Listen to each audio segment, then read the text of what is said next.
"You have the right to remain silent," the officer barked, slamming handcuffs on the black woman in a business suit. She remained calm. What they didn't know? She was the very judge who would soon decide their fate in court. And when the truth came out, the courtroom gasped. This isn't just a story about racism. It's a story about karma, power, and poetic justice. It was an early Thursday morning, and the city was just waking up. The streets buzzed with the soft rhythm of footsteps and distant traffic as Judge Monica Reynolds stepped out of her downtown apartment. She took a deep breath of the cool morning air, hoping for a peaceful walk to clear her mind before a long day of hearings. Dressed in a crisp navy blue blazer, heels clicking against the pavement, and a leather briefcase in one hand, she looked every bit the powerful, composed professional she was. Her earbuds played soft jazz, her morning ritual. But to officers, Daniels and Krell cruising the neighborhood in their patrol car, Monica didn't fit their idea of who belonged there. To them, she looked suspicious, though when asked later they couldn't say why. Maybe it was the color of her skin. Maybe it was their own prejudice. But their judgment was swift and baseless. They claimed she matched the vague description of a suspected car thief. Never mind that the original description had mentioned a male suspect wearing jeans and a hoodie, nothing remotely close to Monica's tailored outfit. They trailed her slowly, then abruptly cut her off. "Stop right there!" one barked. Startled, Monica removed an earbud. "Is there a problem, officer?" What happened next was a blur. Her ID ignored, her voice dismissed, her arms yanked behind her. Handcuffs clinked around her wrists. Nearby witnesses watched in disbelief, phones recording, as the woman they arrested wasn't a criminal. She was a judge. The cold steel bars of the holding cell clanged shut behind Judge Monica Reynolds. Her blazer was wrinkled, her briefcase confiscated, and bruises had already begun forming on her wrists. Still, she sat upright, composed, quiet, and dignified. She wasn't angry, not yet. She was waiting. Sooner or later, she whispered under her breath, someone's going to figure this out. Back in the booking office, an officer typed up her arrest report and input her full name, Monica L. Reynolds.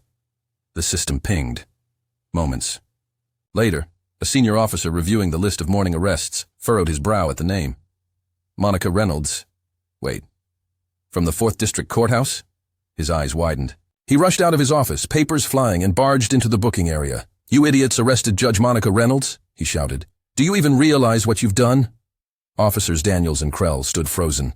"She said she was a judge, but we didn't believe her," Krell stammered. "You didn't believe her because she's black, right?" the senior officer snapped.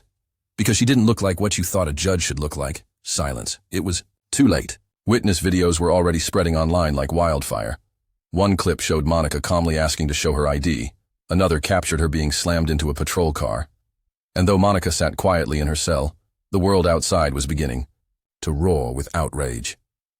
Within just 24 hours, the footage of Judge Monica Reynolds' wrongful arrest had exploded across the internet.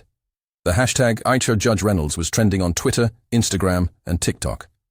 Millions watched the video, a calm, professionally dressed black woman being shoved into a police car while politely trying to speak, only to be silenced and cuffed. The outrage was instant and widespread. This is why representation matters. One tweet declared, garnering over 500,000 likes. "When even a judge can't walk safely in her own city because of the color of her skin, we have a real problem," read another viral post, shared by civil rights organizations and celebrities alike. Prominent figures spoke up, news anchors, political leaders, and even fellow judges. One retired Supreme Court justice tweeted, "If Judge Reynolds had been a white man in a robe, this would never have happened." Protesters gathered outside the precinct where she had been detained. People carried signs reading, "Walking while, Black is not a crime, and justice for Judge Reynolds." Under mounting pressure, the police department scrambled to hold a press conference. They offered a carefully worded public apology, claiming it was a misunderstanding. But Judge Reynolds wasn't moved. She didn't want a rehearsed apology in front of cameras. She wanted accountability, real consequences, systemic change. And with the eyes of the nation now on her case, she knew she had the power to make that happen. 2 months later, Officers Daniels and Krell weren't patrolling the streets anymore. They were sitting at the defendant's table. They had been formally charged with unlawful arrest, use of excessive force, and racial discrimination. Their badges were suspended, their records under review, and their futures uncertain. Yet they walked into the courtroom for their first hearing with arrogance. Suited up beside their high-priced attorney, they smirked and whispered among themselves. To them, it was just another procedural stop. A slap on the wrist, maybe. Nothing they couldn't brush off. Then the bailiff entered and announced, "All rise." The officers rose casually until the courtroom doors opened and the judge stepped forward. Their faces dropped. It was her. Judge Monica Reynolds walked to the bench in full robe and dignity. Her presence commanded the entire room. Calm, powerful, unshaken. Gasps echoed across the courtroom. Even the reporters, packed tightly in the back row, went silent. She sat, adjusted her glasses, and looked directly at the two men. "Today," she said, voice steady, "justice will not wear blindfolds. It will see clearly." The officers. Lawyer jumped up, demanding a recusal, but Monica was ready. "This hearing is not about me," she declared. "It's about a system that tolerated bias for far too long." She formally stepped down from presiding, assigning the trial to a trusted colleague. But make no mistake, she had already shifted the scales of justice. The trial that followed gripped the entire nation. Courtrooms were packed. News outlets ran. Live updates. Social media was flooded with hashtags demanding accountability. And when the evidence was presented, it was undeniable.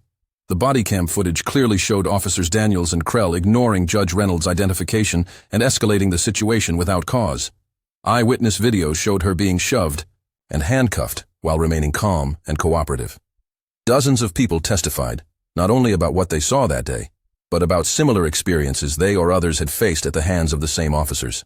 When the verdict was read, there was no ambiguity. Guilty. Guilty of unlawful arrest. Guilty of excessive force. Guilty of racial profiling. The officers were stripped of their badges, fined heavily, and sentenced to complete extensive racial bias training, along with supervised community service in underserved neighborhoods they once policed without compassion. But Judge Monica Reynolds, she never raised her voice, never sought revenge. Instead, she used her platform to shine a light on a deeper issue. In a televised interview, she said, "I wasn't angry for myself. I was angry for every black person who doesn't wear a robe, who doesn't get recognized, who doesn't get justice. If my experience can spark change in the system, then it was worth it." The city passed a new bill in her name, the Reynolds Accountability Act, a groundbreaking reform aimed at preventing future abuses of power. Grace, courage, and justice had prevailed. And that, my friends, is the power of poise, presence, and poetic justice. If this story inspired you, moved you, or made you think, please like, share, and subscribe to the channel. Because these aren't just stories, they're wake-up calls. Until next time, stay kind, stay aware, and stay powerful. If this happened in your city, how would you react? Let me know in the comments. I read everyone.